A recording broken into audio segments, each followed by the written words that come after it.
Baš dobro što si prošla. Da, predobro. Moram ispričati svojima, bit će jako zadovoljni. Da, a kad im tek kažeš za Ambar, to pak neće moći vjerovati. Ne, neću im to ni reći.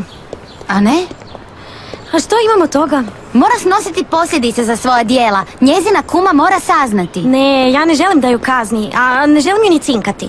To je problem koji mora riješiti sama, ja se neću miješati. Previše si dobra, Luna. Nadam se da će ovaj put naučiti da spletkama ništa neće postići. Što si rekla? Ne znam. Što sam rekla? Nešto loše? Ne. Rekla si da sa spletkama ništa neće postići. To je komentirala i Felicity for Now na Faven Chicu. Kako to nisam prije shvatila? Što to? Da si ti Felicity for Now. Tiho, molim te. Zašto? Pa nema nikoga. Nema veze, molim te, nemoj nikome reći. Nitko ne smije znati. Znači, ipak si ti ili nisi? Da, ja sam. Ne mogu vjerovati. Nevjerojatno je što si napravila.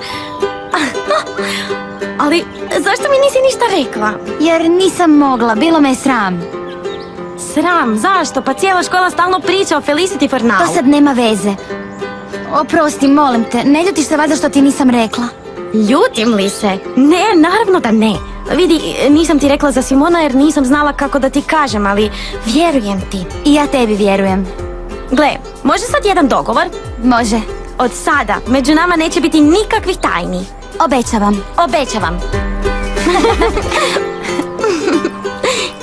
Dobro, moram ići, čujemo se. Može. Bok!